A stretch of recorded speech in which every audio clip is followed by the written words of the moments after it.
Good afternoon, everyone. I'm Neil Love from Research to Practice, and welcome to Year in Review. As today we talk about the management of acute myeloid leukemia with Dr. Naval from the Department of Leukemia at the University of Texas MD Anderson Cancer Center in Houston, and Dr. Courtney DiNardo, also from the University of Texas MD Anderson Cancer Center Department of Leukemia. If you have any questions or cases you'd like to run by us, just type them into the chat room. We'll talk about as many of these as we have time. We put a 1-minute pre-meeting and post-meeting survey in the chat room. If you take that, you'll get a lot more out of this exercise here today. If you're into audio programs, check out our Oncology Today podcast series, including a recent program with Dr. Sohn on AML and MDS. Well, we're getting ready to head out to Washington, D.C. for our annual trip to the Oncology Nursing Society. We're doing 11 programs this year. If any nurses watching tonight or you work with nurses who might be interested, please have them check it out. It's always a great experience to work with them. We're then heading right out to the AUA meeting, and we'll be doing a program out there on prostate cancer, and then a virtual program right after the meeting on bladder cancer. Then we'll pick up with Year in Review with targeted therapy in non-small cell of the lung. But today we're here to talk about AML. And wow, it's interesting to even contemplate covering what's new in AML in an hour, but we're going to give it a shot. As we do in all of our programs in the Year in Review series, I met with each one of the faculty individually over the last couple of weeks and recorded a presentation and an interview. They're in the chat room if you want to look at them afterwards, and we'll be sending it out by email along with the recording of tonight's webinar as well. So we're just going to pick up some of the things that were discussed in these two great comprehensive presentations. Here are the papers that were discussed. We're not going to go through all of them. These talks go through them in detail, and also we talk a lot about the clinical implications and some of the things that we're going to bring up here tonight to sort of take things to the next level. But before we get started, I thought I would just start by asking the two of you a question I don't usually ask people, which is, what's it like to go to work every day? And, I think people sort of have a general idea that there's a lot going on at MD Anderson in terms of leukemia. I'm not sure everybody realizes that this is really the greatest concentration of academic leaders and investigators in leukemia in the world. They have 40 physicians focused on acute leukemia and of course, tons of other supportive personnel, just really incredible. So I just wanted to start, because I never really asked anybody. I'll start with you, Naval. You were telling me that your new patient conference that you do every week, you cover like 35 to 40 patients, which is just, I would love to go to that conference. But anyhow, Can you just kind of give us a little bit of a glimpse about what it's like to work there, Naval? Yeah, it's fantastic. Like you said, it's a unique place. There's really no place where we are able to kind of, make the degree of progress in clinical trials, research, translational, and also just being able to offer all our patients, pretty much every single patient, a clinical trial that we believe or is likely to be a standard of care plus, meaning something better than the standard of care, so maybe the future standard of care. So it's also a very, very busy place, and people would think, oh, with 40 faculty, we probably have a lot of support and coverage. But I think actually each of us is quite busy, either doing educational activities, a lot of clinical research, trials, education. So all in all, I think that's why you'll see, if you look at the history, the retention rate is amazing. More than 90% of people, stay on for 10, 15, 20 years. And that's a testament of the great leadership here set up by Dr. Kantarjian, Emil Freireich before that, and then, continuing with many of us continuing to build new programs. So yeah, it's wonderful. Courtney, any thoughts, any comments about Dr. Kantarjian? I was asking you about him, and I was reflecting back on my first meeting with him. But any thoughts about working there in HAGOP? Yeah, well, I'm certainly biased and very partial, but I think Dr. Kantarjian is the best chair. I think he has a very, it it would be hard to imagine, having 40 different leukemia faculty, many of whom are, leaders in their own right. And he can, just manage this group well and make sure that everyone is always kind of like pushed just the right amount, not to the point of, breaking, but just always on your toes, always on your game. You mentioned the new patient meeting. We have, I think, 5 meetings on a weekly basis. So we have the new patients where we're going through all the ones that have come in on the outpatient and inpatient setting, making sure that, everyone has thought through what's the best trial to offer, a relapse patient with XYZ mutation, but also the complicated inpatients, those types of meetings, as well as kind of scientific discovery, internal and external presentations. It's a great place to be. So, Naval, I was telling Dr. DiNardo, my first meeting with HAGOP was, I think it was almost 20 years ago. We had just been doing breast cancer, and then we decided to go out to all of oncology, and okay, let's go into hematologic oncology. So HAGOP was in town. We said, hey, come on over to our office. We'll do an interview. He sat down. I think I asked him in the hour and a half that I talked to him, I might have asked 5 questions. I was like, Dr. Kantarjian, what's new in CLL? And then it was like, boom, boom, boom, boom, boom, boom, boom, 15 minutes. Yeah. And what's new? It's like, really amazing. It's still anyhow. Like that, he's still, if you ask him AML, and he likes to keep in touch with, I don't know, if you ask me nitty gritty of CLL, the last phase 3, I don't know all that stuff. I ask my colleagues, Nathan Jain, Bill Weirda, but he likes to be on top of every leukemia subset. So that's a thirst for knowledge. He has a great thirst for knowledge all the time, which is great. And at the end of the day, he has the vision for kind of curing leukemia in all the different subsets. So that's exactly who you want to be leading a department like this. Absolutely. So let's get into some of the papers and presentations that came out. Actually, quite a bit happened in AML this year. Naval really focused on non-targeted treatment, particularly HMA venetoclax and all the variations and work that's being done there. Courtney focused on the biomarker-directed targeted therapy, really so exciting. But before we get into it, I just want to kind of take a step back. And first of all, I want to ask the audience a question.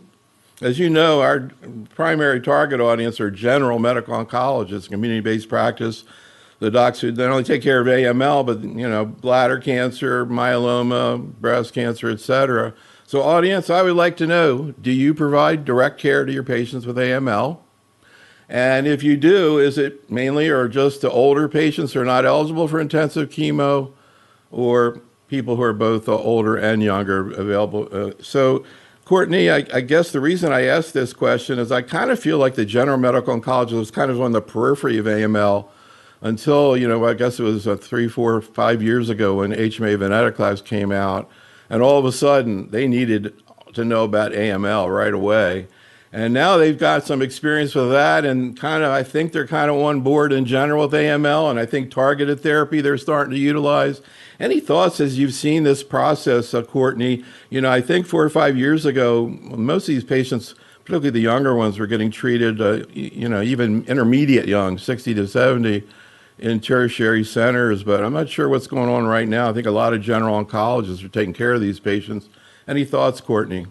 Yeah, I would agree with that. I think more and more AML patients, both younger and especially the older patients getting lower intensity combinations, are being treated in the community. And I think that's really important, right? Because a lot of those older patients maybe never went to the big clinic in this local city that was 3 to 4 hours away, and so there's more patients getting more therapy, appropriate therapy in their hometown. And I think it's the onus is on us to make sure that the community knows all about these new different therapeutic options and how to best manage them, and how to be aware of all the rare but important side effects and nuances, because I very much agree that more and more patients are being treated in the community. So interesting. I'm actually kind of surprised about half of our audience answered 3. So we'll have to go back. I still think they're mainly general oncologists on the line, but I know there are plenty of oncologists who give 7+3, but I didn't think there were that many, or maybe that's the kind of people who tune into this webinar, but interesting. curious what the national figures might be on that. I definitely have the impression that everybody got on board once the Aza-Ven was here. So we're going to start out talking about Aza-Ven and HMA venetoclax. And Naval, one of the things, it was so exciting when these data first came out, and people are going in response, and it was awesome. But as time goes on, we started to realize that maybe, even though this is a great development, it really isn't necessarily doing as much as we'd like it to do. And this is the follow-up that you showed from the study. Anything you want to say about that? Yeah, I mean, as you said, I think we all were very excited and are still excited about the potential of Aza-Ven. The response rates are great, CR rate and survival is definitely improved. So no doubt this has been a progress step in the right direction. But I think we all realize also that with long-term follow-up, this regimen is not curative in a large proportion of patients. About 25% or so will have a long-term survival. But for others, we need to move beyond, whether that's adding something rationally to Aza-Ven and those with potential targets, or whether that's looking at other backbones to which Ven could be added. I think, we want to put the message out that, this is not the end of the research. It's kind of the beginning, first step of research to then build on, kind of like what was done with Revlimid Dex. And then now we have 6 drug combinations. So I think we need to keep moving forward in AML to higher cure rates. Yeah, it looks like you all are moving pretty closely to triplets. Maybe you can get to quadruplets like myeloma at some point in time.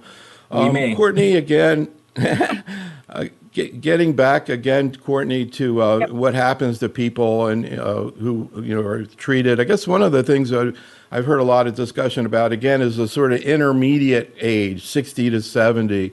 How are you determining now, and how does that compare to when Aza-Ven or HMA-Ven first came out, in terms of how you're looking at who's qualified?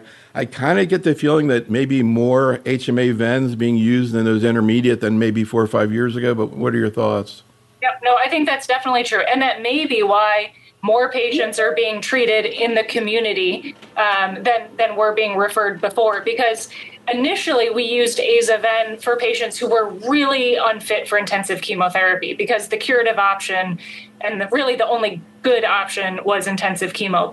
But given the effectiveness of Aza-Ven, as you can see, there's a clear separation of curves. These patients are doing better with Aza-Ven. And then you start thinking, well, gosh, if my patient can obtain a remission at the same likelihood with Aza-Ven than with intensive chemo, maybe I'm going to opt for Aza-Ven. But I think the important thing to remember is that Aza-Ven is not curative. So you don't want to give a younger, fit patient who could get intensive chemotherapy Aza-Ven unless you're going to follow that with a transplant. Because as you're seeing in this curve here, there's still this ongoing tail, and we're not kind of truly curing the vast majority of patients. But I think your point is very well taken, that, we are kind of giving Aza-Ven to younger and healthier patients than we were before. So those, 60-year-old patients, that this is something that is considered.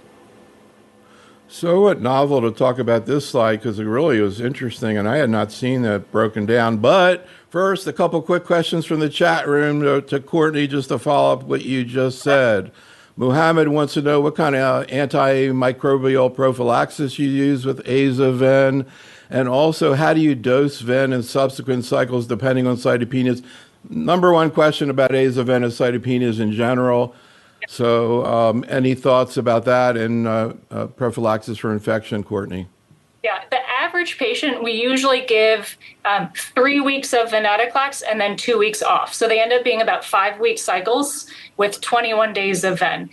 Sometimes that's kind of the perfect tempo for a patient. Sometimes even with that, they're still having persistent neutropenia or thrombocytopenia. And so Ven 14 days duration is often done. And I see that more and more as we realize that the continuous venetoclax is not really needed to have favorable outcomes. In terms of antimicrobial prophylaxis, we typically use a fluoroquinolone, so Levaquin. We here in Houston kind of live on a swamp, and we see a lot of fungal infections. And so we do recommend a mold-active azole, so posaconazole or voriconazole in our patients that are neutropenic for the first few cycles, and antiviral. So Naval, Muhammad, who seems to have a lot of questions, also wants to know, do you always start at full dose with everybody of venetoclax? Another question from Muthu is interesting. Are the remissions obtained with azaven versus intensive chemo morphologically the same? Do they do as well after transplant? Yeah, so both good questions. So the first question, we do tend to start with, well, the goal is to go with the full dose ven. So we do a ramp up, if that's the question. We are continuing to do that for our patients, as was done in the phase 3 and per the label. So if we're going to go, for a patient on, let's say, voriconazole, we usually would start with 20, next day 50, then 100, and then stay at 100. But our goal is to get the target dose of venetoclax in. What we manipulate or adjust more for count recovery is the duration. So we cut down the days from 21 to 14 to 10 to 7, but we don't change the dose at the same time. So dose stays same, duration comes down for count recovery. The second question is a very good one, and something we kind of, we don't have prospective randomized data, but we looked at this exact question about a year ago. It was published by Dr. Kadia and Bazinet from our group, where we took patients 60 to 75, all of them who went to transplant, and then we split it out by the regimens they received. So about a third got intensive chemo, about a third got HMA-VEN, and about a third got a regimen we'll talk about called cladribine, low-dose Ara-C-VEN, triple nucleoside regimen, we call it. And the goal was to say, okay, all of these people achieved a CR/CRi, but was there something qualitatively different or special about intensive chemo because it's intense? And actually what we found was the reverse. The people who did the best post-transplant were those who got cladribine, low-dose Ara-C-VEN. The second was HMA-VEN, and intensive chemo actually did a little bit worse. So in fact, it looks like the quality of remission may be similar, and patients going to transplant after lower intensity are probably in a better physical condition, more robust, less comorbidities, and seem to have a better outcome post-transplant. So the answer is, if you're going to go to transplant, that should not necessarily make you choose one regimen or the other. You can have a path to transplant effectively with any of them regimens. I don't know what's going on in the chat room. Somebody must have put some espresso in there. They're just pumping them out. Thoy wants to know, well, this is one I hear a lot. Again, back to you, Courtney. When do you do the first marrow? Do you do it on the first cycle? We do, but typically a little bit earlier. So around about day 21, somewhere between day 21 and day 24. And we do that because you can usually get a prelim within a few days. We're fortunate we get it within 24 hours. And that way, if the blasts are less than 5%, we can hold the venetoclax on that day. So like day 22, 23, 24. And it just allows them to recover a little bit faster so that you're kind of on schedule. With what usually ends up being kind of that 5-week cycle. So if anybody in the chat room wants to ask whether or not you can stop venetoclax, hold on. We're going to get to that in a minute. But I would love you to go through this briefly, Naval, because I don't remember seeing a breakout this way, and it's very interesting in terms of how the aza-ven data were looked at and what you saw there. Yeah, sure. I mean, there was actually a paper before by Andrew Way and Courtney in our group looking at kind of the phase 1b molecular determinants, and kind of was similar, but obviously smaller numbers. Now, this is a bigger analysis that the ELN group that everybody's heard about kind of did on the VIALE-A large 400 patient study. And, they had a robust number of samples. They did molecular next generation sequencing on all of them. And they basically kind of did a very simple bioinformatic analysis to say, okay, based on these 200 and whatever patients who have received HMA-VEN, 279, what bioinformatic molecular determinants can be predicted for prognosis. And what they found was kind of, I think, something that we had started to see in the phase 1b and knew intuitively was good to show objectively was TP53 does really poorly, median survival 6 months. One can argue that it may not do much better than HMA alone. There is a slightly higher response rate, but survival is about the same, 5 to 6 months. And then you have the second group, what we call the signaling kinase mutation population. So these are FLT3 ITD RAS mutations without a TP53, which is about 30 to 40% of frontline AML. So it's a big group. Median survival here is about 12 months, a little better than what you get with HMA alone, but still a room for huge improvement, unmet need. And then the third group is those who do not have a TP53, FLT3, or RAS. So this is really enriched with NPM1, IDH1, IDH2, RUNX1 splice mutations. And this population tends to do, in general, better, higher benefit.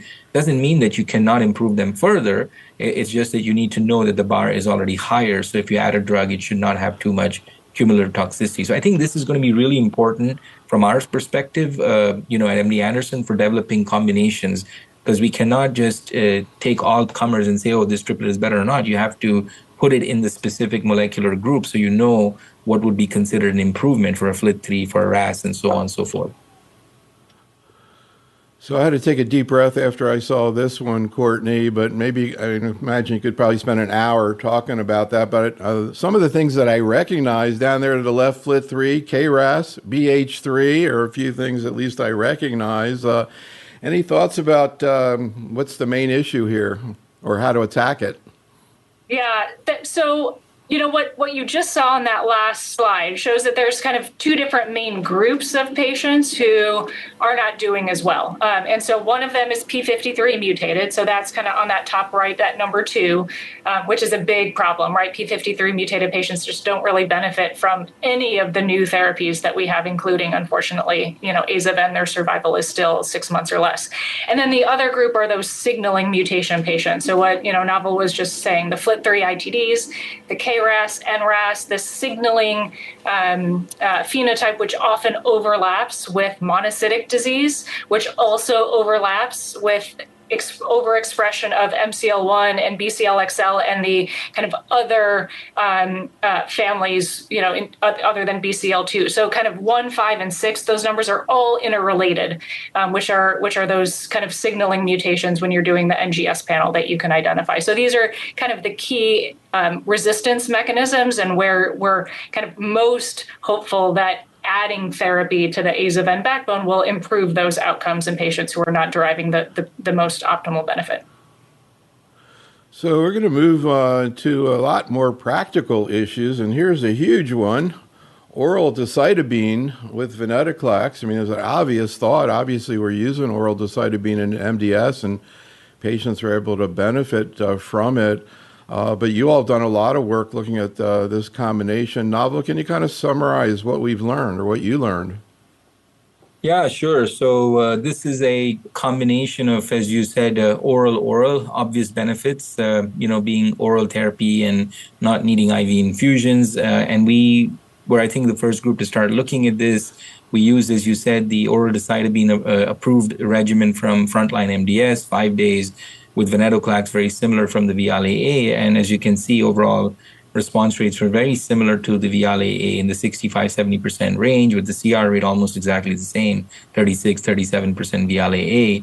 The OS is a little lower, and a lot of people ask us about that. But the reason is this was a older population. The median age is actually about 81, so about 4 years or so older than VIALE. And the second is we did allow secondary therapy-related AML in this population, which was not allowed in the other study. But actually, when you take out that population, and this was shown at the ASH meeting, then the survival is the same. So I think good option. Obviously, there are larger studies ongoing, will hopefully be presented and will lead to maybe potentially full label NCCN guidelines. But I think this is going to be one of the ways to go.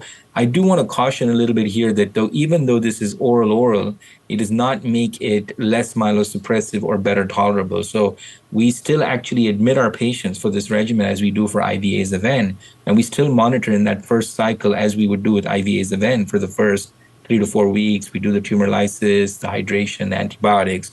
I think after cycle 1 is really when this regimen gives the most benefit. You can have people outpatient. You can do labs once or twice a week. They don't have to come for IVs 5-7 days in a row. But you still want to, think of this as Aza-Ven from a toxicity perspective. Yeah, getting ready for the oncology nursing meetings got my head really filled up with the issue of adherence and assessing adherence and encouraging it, which obviously is so important, particularly in oral medications. But I mean, Courtney, it seems like a huge benefit. We've seen having gone through COVID, not to mention, which I think even sensitizes more to keeping people out of the clinic. I kind of am surprised it's not available right now. That I know there's obstacles to get it outside, because it's not approved. Do you have any hesitation about using it right now, Courtney? Is it mainly difficult to access, or is there any concerns? I think the main issue is access, right? It's approved for MDS right now, and it's an expensive oral outpatient medication. to get through specialty pharmacies. So, I think there's a multi-center study of oral decitabine and venetoclax that is ongoing right now that is just completed enrollment. So hopefully we'll have results of that soon. And then once that story is kind of more publicized, I anticipate it will be used more frequently. I certainly don't have patients in the clinic saying like, I would prefer an IV therapy, right? When you give them the option of all oral versus IV, clearly the patients prefer. I think Naval's point is important, right? Just because it's an oral therapy doesn't mean it doesn't have side effects. So you do still need to be seeing patients for labs and transfusions, and so I think that's an important piece. But no, I think I think this will have increasing kind of uptake and use probably over the next year or two. I'm kind of curious, Naval, do you think that one, obviously we're adding things to HMA venetoclax to try to improve outcomes. Do you think that future trials or even ongoing trials, will they differentiate whether it was oral, aza-ven or not? Or you think it'll be considered either way? No, I think, I think a lot of people may extrapolate, eventually, and let's say aza-ven gilt, becomes more and more used. And then we do have a study actually that we're looking at with oral dac-ven gilt. And what I will say is with some of these combos, we do see more myelosuppression with the oral decitabine, right? And that comes into play even more when you add the third drug. So I do think we need to have at least dose-finding data because I think we may actually eventually be using less oral decitabine than the 5 days, maybe 3 days in the beginning, where some of our studies were looking at that. So I do think that I would be cautious to do a 1:1 extrapolation. I think we need to have separate studies with the oral versus the IV to make sure we're getting the optimal regimens for each. So we brought up the issue of stopping venetoclax, and we saw Naval went through this paper from the ASH meeting looking at the stop-ven study. Can you summarize what they did there, Naval? And then I'm curious from Courtney what her thoughts are about what she does in her own practice and in trials. But can you talk about what they did there, Naval? Yeah, sure. So this was a presentation by the French group combining data with the Moffitt group, where they looked at patients who were on aza-ven who had achieved a CR or CRI and, had been on treatment for at least 3 to 6 months or longer and, decided, this was retrospective. So physicians or patients decided at some point to stop treatment for various reasons. Prolonged cytopenia was the most common reason, but, other reasons were patient preference or distance or logistics or finances.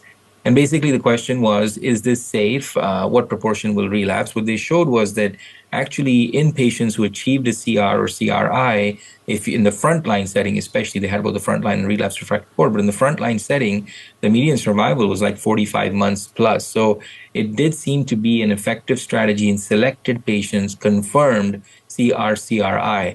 And more so if you have MRD data, then that can really help boost the confidence if this is an approach one may consider taking. They showed that those who are MRD negative in the newly diagnosed AML setting after confirmed CR/CRI, stopping treatment, the median survival had not even been reached. So we still don't recommend this today because there are still patients who do relapse. It may not be the majority, but there are 10, 15, 20% we have seen even after a year who could relapse. Other groups have seen this, but if there's no option for whatever reason, the patient cannot come, money, insurance, toxicity, myelosuppression, one could consider this kind of in a very safe approach with bone marrow monitoring, and there may be some patients who could benefit long term. But yeah, Courtney. I wanted to ask Courtney about one other issue related to venetoclax, and then I want to move on and talk about a lot of cool stuff going on in terms of targeted therapy. But Courtney, of course, we're adders in oncology, and naturally we added ven to aza. That looked good. Why not try it with intensive chemo? It seems like it's being done with every possible type of intensive chemo. Any sort of global thoughts about this, Courtney? Do you think in a couple of years we're going to be adding ven to intensive chemo in younger patients? I think we might be. So I think when you're giving intensive chemotherapy, right, that's where the original classifications, that favorable, intermediate, and adverse risk groups were first made, right? So there are patients who have particularly favorable disease, like the core binding factor leukemias, dual mutant CBP-alphas that are really have a high likelihood of cure with standard intensive chemotherapy alone, don't need a transplant. probably don't need the addition of venetoclax. For the intermediate and especially the adverse risk, that's where we've seen the addition of venetoclax has really improved the outcomes, the initial response rates, the durability of response, the success in getting people to transplant. This is all in kind of single institution phase 2 studies right now, and there are registrational phase 3 studies looking at intensive chemo with or without venetoclax. I think there's these two groups that won't benefit from that, the favorable risk core binding factor patients we just talked about, and then P53 mutated patients. They don't do as well with anything. Intensifying their therapy by adding venetoclax is probably not helping. But for the rest of the group, we really do seem to see kind of deeper remissions and potentially improved outcomes with the addition of N. So one final issue I wanted to ask about. So you can imagine how often we're talking about antibody drug conjugates and solid tumors, but you all really started the show, and it sounds like you got some new things coming in here. CD123, pivekimab, I'm not sure if I pronounced that correctly, but we're seeing some wild, really great stuff in solid tumors with ADC. Naval, any thoughts about this? And there's a couple other ones too.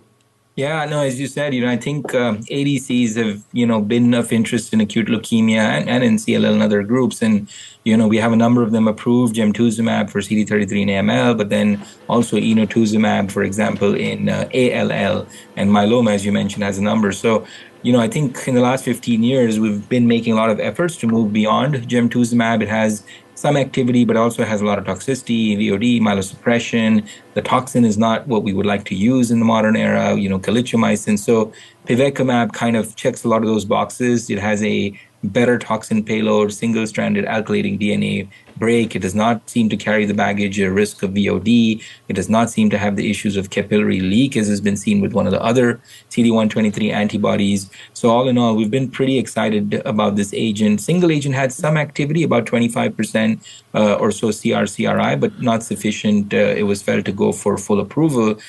So we've moved it up front in combination with aza-ven, just because we need to improve the outcome as we discussed. And it looks really good with this combination, not seeing too much cumulative myelosuppression, less than some of the other triplets, with very good upfront true CR rates in the 55-60% range. So, of course, this is going to need randomized long-term study. And also this drug is being developed in BPDCN, blastic plasmacytic dendritic neoplasm, where we are hoping potentially it could have an early approval, potentially as early as next year, based on the emerging data. So, yeah, I think this will be a nice addition. And there are many other ADCs that are entering the space, kind of a resurgence in AML of various ADCs in the last couple of years. And Naval, I know one of your great interests is immune therapies. Actually, I found out by looking at your website, I didn't even know Courtney's into hereditary AML, et cetera.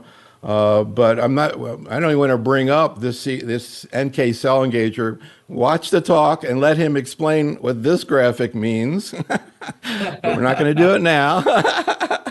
But that's I don't know if it's a bispecific or a trispecific, but a pretty interesting agent that actually seems to have some activity as well. So let's talk about targeted therapy, or what we thought was targeted therapy, but maybe not quite as straightforward. Beginning with FLT3 and an update to the quantum study. Courtney, of course, indirectly we're thinking, already you have midostaurin on board. Now we have two agents in a similar space, and everybody's asking the question in terms of comparable, which of course we only have indirect comparison. But we did see an update to the quantum first study. What were your thoughts about that, Courtney? Yes. So I think, the differences between 7 and 3 with midostaurin versus 7 and 3 with quizartinib is to remember that quizartinib is specific for FLT3 ITD. So your patient has to have a FLT3 ITD. If they have a TKD mutation, which is the D835, usually that patient is going to benefit more from midostaurin. But with quizartinib, the other thing, you're not showing the slide, but I talk about it in my talk, that there's kind of this comparison, and people are kind of looking and saying, well, this curve looks just about the same as the midostaurin one does. I'm not so sure quiz is any better. And I think it's important to remember that, again, with this study, it's only ITD mutated patients, which these patients do worse than the TKD, which is less kind of adverse risk. And also this study enrolled patients up to the age of 75 if they were fit for intensive chemotherapy, where the original RATIFY study for midostaurin only enrolled patients up to the age of 60. And so if you're really trying to compare these two studies and look at just those patients under the age of 60 who had ITD mutated disease, it does look like quizartinib is a very, strong contender for being the more potent FLT3 inhibitor. And so I think that's just important to remember when you're trying to eyeball the two graphs and figure out which is better. In your summary slide, you also talk about MRD, which is really seems to be like an increasing issue in general with AML, including here.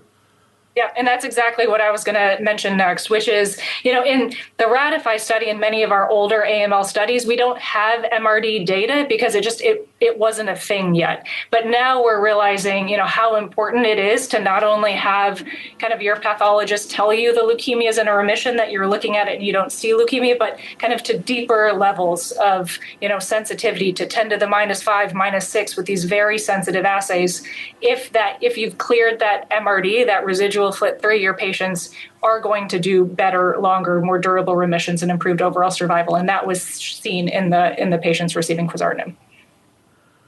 So Naval, for practical purposes, one of the things our audience is interested in is you now have two options, and at least for ITD patients. I'm curious if you have a preference, also in terms of, and what's your view indirectly comparing efficacy, but particularly tolerability.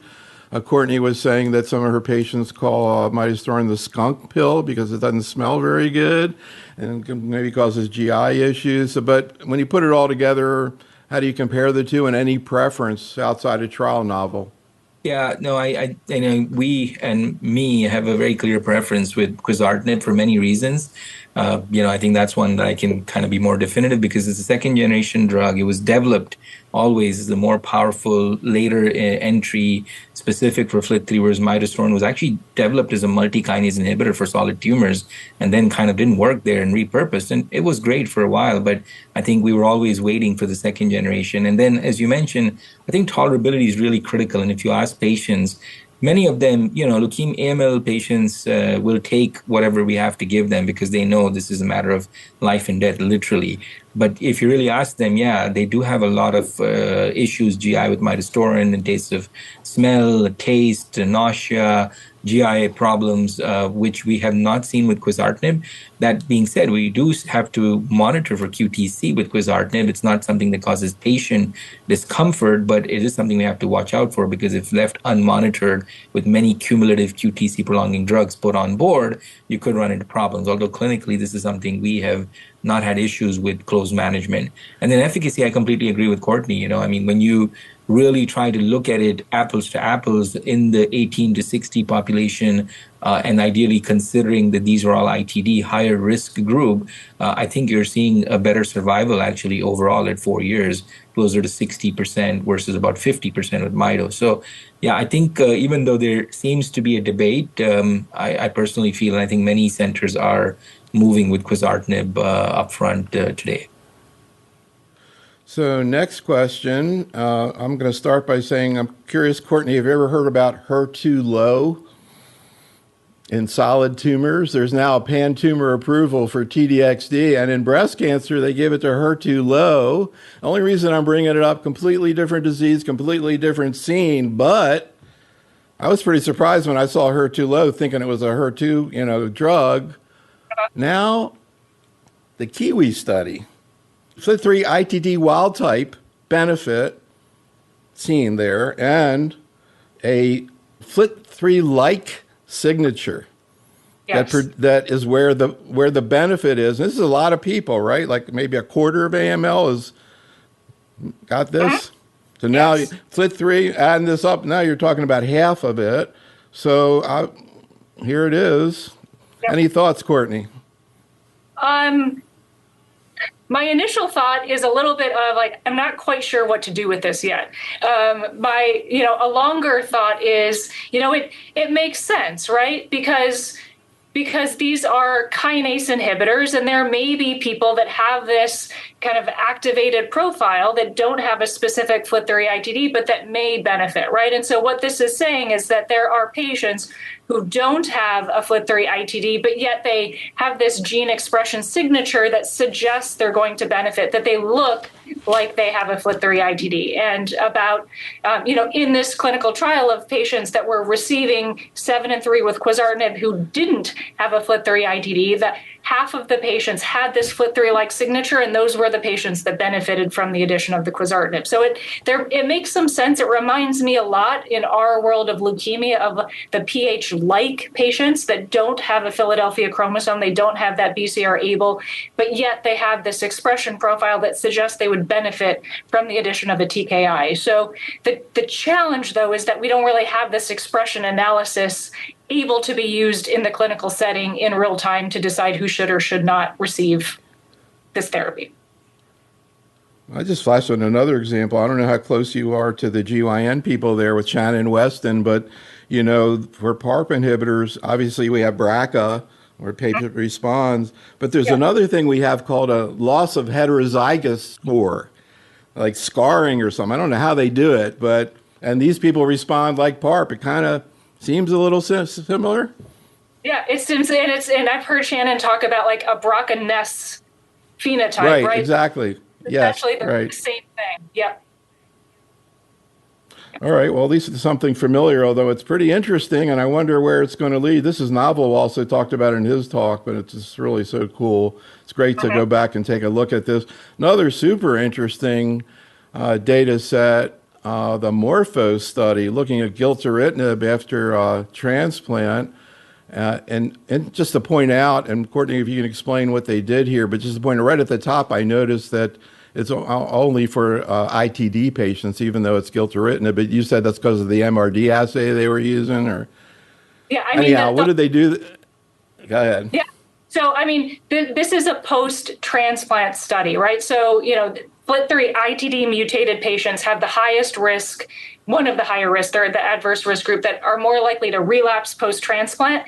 And we have this, fancy, very sensitive MRD technique now of looking, to a level of 10 to the minus 6, have we cleared that FLT3 mutation? And so what this study did is it looked at, whether or not placebo versus gilteritinib for 2 years after transplant. You started it as soon as you could post-transplant, 30 to 90 days after, to see if you had an improvement in relapse-free survival. And shown here, the primary endpoint was just shy of being significant, 0.0518. But it kind of showed what you would anticipate it might show, and really, again, highlights the importance of MRD, right? So in that top curve, in patients who were MRD positive, either right before or right after they went to transplant, if you could detect a FLT3 ITD mutation, those were the patients that benefited from adding gilteritinib, whereas, the patients who didn't have any residual FLT3 detected at an incredibly sensitive assay probably didn't need the addition of gilteritinib. So really an amazing story. Are you applying this in your practice, Courtney? Yes, with the caveat that I'm not a transplanter, but yes, we are working very closely with the transplant team and really trying to prioritize, MRD testing of our patients peri-transplant, as well as rapid initiation of FLT3 therapies post-transplant, because the other thing that is highlighted is, how quickly these patients will relapse. So if you're waiting for, perfect opportunity where, 6 months, 9 months later, it's too late, the patient will have already relapsed. So you really want to start it as soon as you can post-transplant. So picking up on another common question, I don't know if we saw any important data this year, but it is a question a lot of people have, is the patient who's not eligible for intensive chemo novel, but who has either a FLT3 or IDH mutation, in terms of whether or not to include targeted therapy up front, for example, in a triplet. I kind of am getting the feeling that that's the direction things are heading, but are we there? And do you expect us to get there, Naval? Yeah, I think we're getting there quickly is kind of how I would put it. And for FLT3, especially, there's obvious huge unmet need given that the median survival is only about 12 months with Azaven, as published by Marina Konopleva from our group. So we really need improvement. And we just published the Azaven with the gilteritinib data by Nick Short and us in JCO, showing that the 2-year survival was about 65% compared to around 25% with Azaven. So yes, single arm, and we do have to adjust the doses as in any multiple combination regimen, but it seems to be quite effective. And also in our experience, once we optimize the dosing, it was actually quite tolerable without very prolonged myelosuppression, early mortality, toxicity. And the same is being looked at with Courtney in our group in IDH. With the triplets also showing very high efficacy, although there, of course, the AZA-IVO survival is already 29 months, so we have to get more mature data. But I do think we're going to see in both those subsets, eventually with dose optimization, like we do in multiple myeloma and lymphoma and ALL, we're going to use all the effective drugs optimally up front, and then potentially maybe something even for the menin inhibitors in the near future. So, Courtney, I've classically always argued with myeloma people because, in solid tumors, if you have a non-curable situation, you do single agent sequentially, breast cancer classically. As Naval was just saying, myeloma evolved into everything as much as possible. Not sure they have as much data as they would like, but they have strong feelings about it, that's for sure. I'm just curious. I mean, it's a classic question in oncology. Should you use Azaven and then follow it with targeted therapy, or give it all at once, and then maybe your second line therapy is going to be compromised in the long run?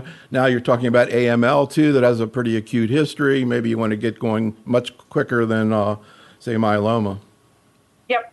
I think, the challenge with sequential therapy and doing Azaven up front and waiting for relapse and then using a targeted therapy is that we now have an increasing body of literature showing us that patients who fail Azaven, even if they have an available target, do really poorly. The median survival is like 6 weeks when people fail Azaven. So waiting for relapse is maybe not the best strategy if there is a way to safely add things to a more effective, upfront therapy. Because you're right. I mean, if we are, causing a lot of myelosuppression and toxicity and people are not doing well, then that's not the right strategy, right? But that's what we're trying to figure out is, can you kind of fold in a well-tolerated targeted therapy into the Azaven by attenuating the AZA and the venetoclax in particular to make it well-tolerated, more people respond, and those responses last.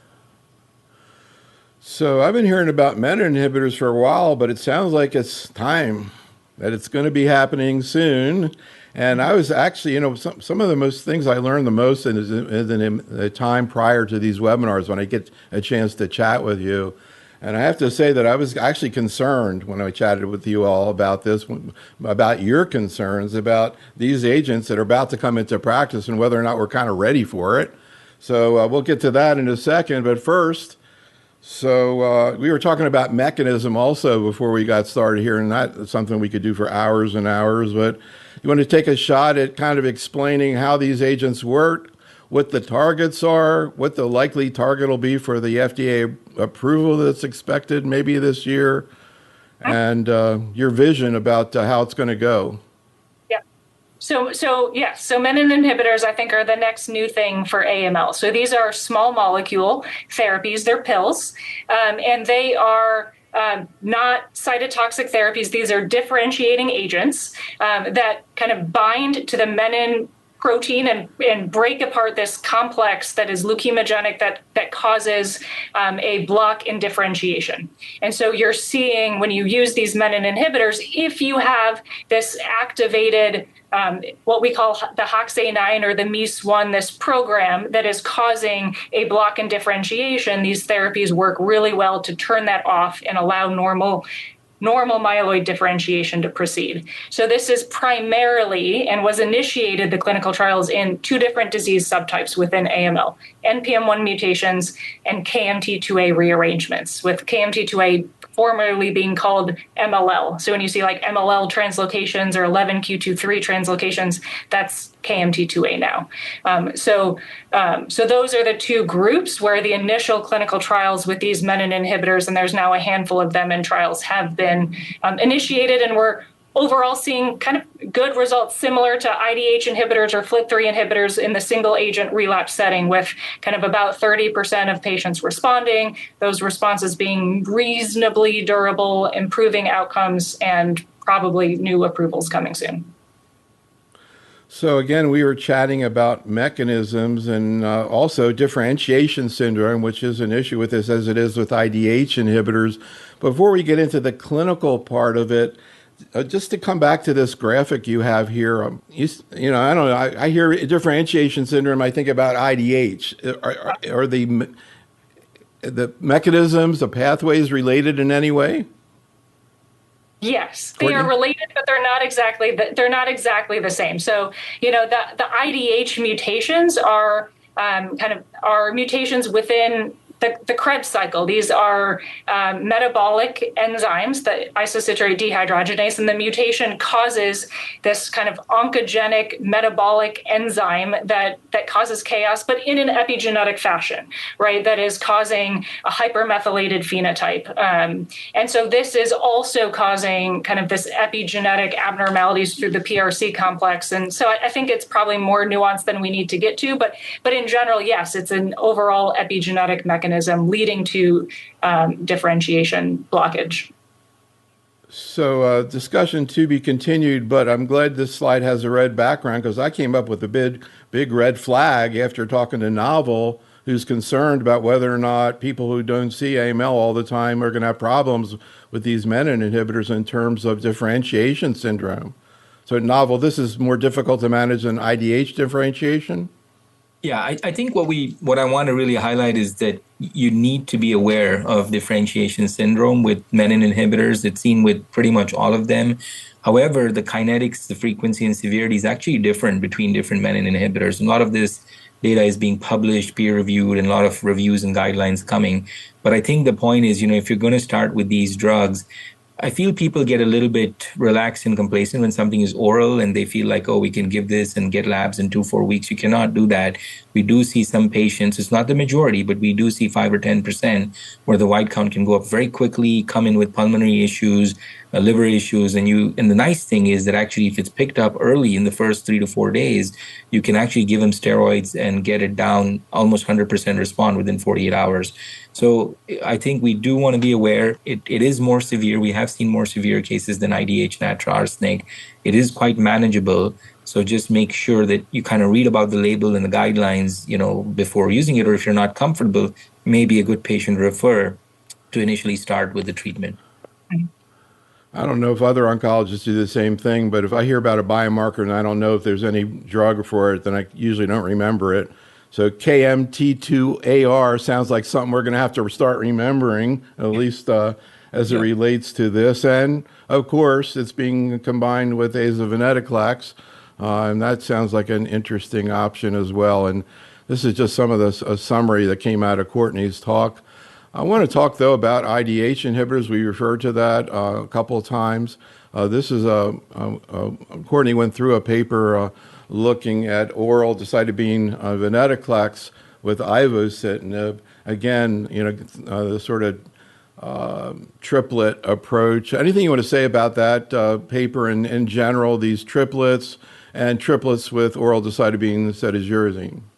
Yeah, I would say, that we talk about triplets a lot, especially at MD Anderson. We're really prioritizing and rolling out a lot of these trials that not all triplets are the same. So it really depends on what the third agent is.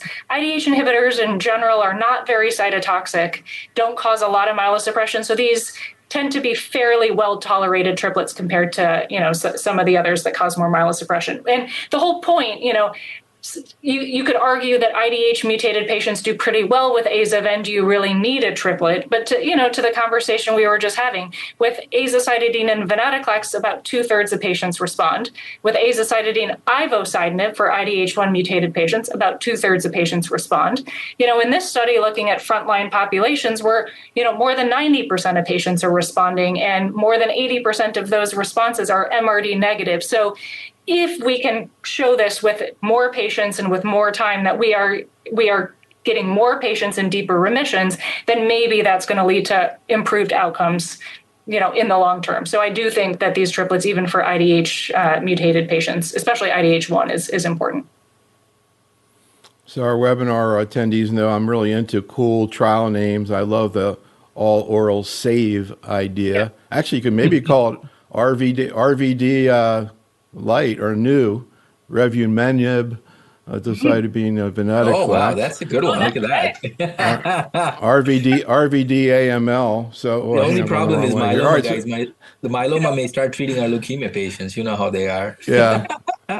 So here's something else I was really curious about. All of a sudden, I forget, not too long ago, email came across our desk that there's another IDH inhibitor out there. I'm already coming up with the nickname of Oluda. But Courtney, I'm curious that, interestingly, we kind of a lot of times think all these things are the same, but I'm not so sure that's going to be the case here, because it looks like when you indirectly compare it to ivosidenib, at least particularly the duration of response seems greater. Any thoughts about this new agent? Can you envision, a better IDH inhibitor, mechanistically? Yeah, I mean, that's really the $1 million question, right? When you look at this slide, and the response rates are about the same, kind of overall response rate, complete remission rate, composite remission. The percentages are not so different, but what's really different is the durability. So the question is olutasidenib kind of a better IDH1 inhibitor? Is it kind of binding in that pocket and staying better, or is it just these are two different, kind of slightly different patient populations that were enrolled, and the ivosidenib patients, had higher risk disease, which and when you look at the detail of it, they did tend to have higher risk disease. That twice as many patients were P53 mutated, more patients were relapsed refractory, multiple lines of therapy, had failed a prior transplant. So it's just hard to know because we don't really have any true comparison data. But olutasidenib, we're using more and more since the approval, and it is very well tolerated. And it does, have, I have patients in the clinic with very durable outcomes on olutasidenib, even from the original trials as the monotherapy. So I do think there is Oluta is a great IDH1 inhibitor. So Naval, I'm curious about your thoughts. I was talking about the pan-tumor approval of TDXD, and now we were talking about, targeting IDH, obviously, and has been an issue with gliomas for a long time, but now biliary tract cancer. You're seeing, I asked them, do you know anything about Oluda? The biliary people didn't know anything about it, but that'll be interesting to see whether they study it there. Any thoughts about this novel right now? Do you prefer Oluda if the patient's not going to go on a trial? Yeah, I mean, I think this one is a little bit more nuanced than the FLT3 question you asked me, right? Where gilteritinib or quizartinib are clearly our superior drugs. But I think there may be something there. Like, we are, as Courtney said, the CR rate is a little better, the durations are a little better, the OS was a little bit better. What I think would be really nice is for somebody, whether it's the company or one of the, big preclinical translational groups, to take this and understand why. We know, for example, why gilteritinib, quizartinib are better. We know why ponatinib is better than dasatinib, than imatinib, and it's related to the binding, the crystallography, the mutations that cause resistance to one or not the other. We don't know that with Oluda. So I think that would be very nice, because if that is shown, then I think that could really help us feel more confident that this was a real biologically explained difference. Today, I would say yes, in practice, I'm comfortable to use Oluda. We do use it. And especially with IVO moving to the frontline setting, we do have relapse IDH1, where Oluda has actually shown activity post IVO in a small number of patients presented, I think, at ASH or EHA last year. So I think it's a good one for salvage options for today. That's really interesting that you see salvage. A quick question from the chat room, Courtney. We were talking about these interesting data with the quizartinib and the so-called wild-type patients. Where do things stand in terms of the future quizartinib versus gilteritinib?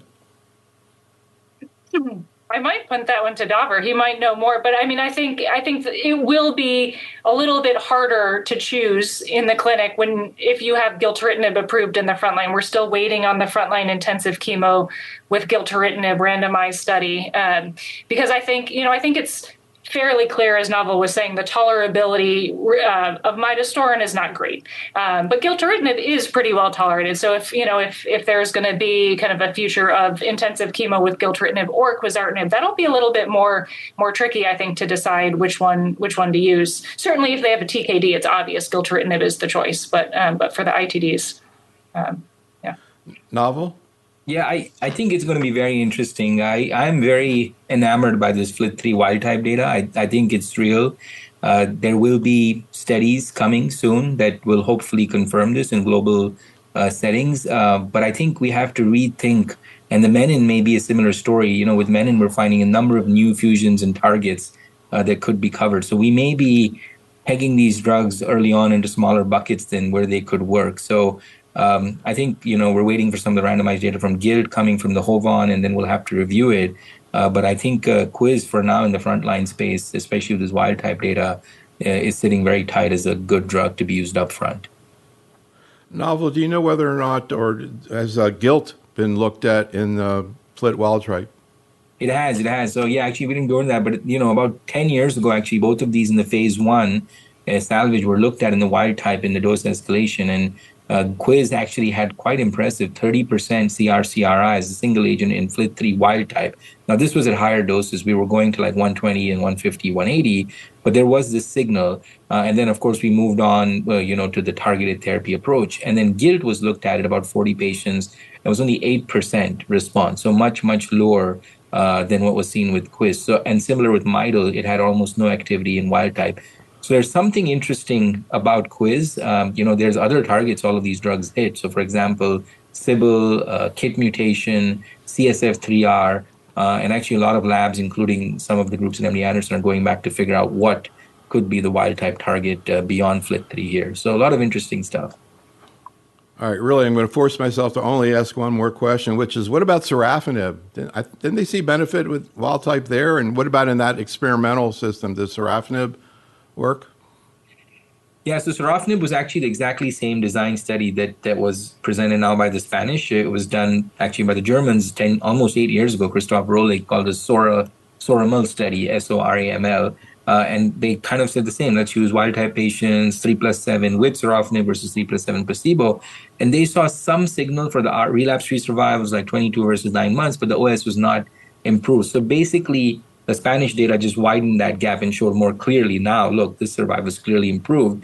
Kind of plays into the biology that quizartinib is a more powerful drug, but there may be something with the type 2 FLT3 inhibitors, both quiz and sorafenib, that we don't see with the GILT and Mido. So, yeah. Interesting.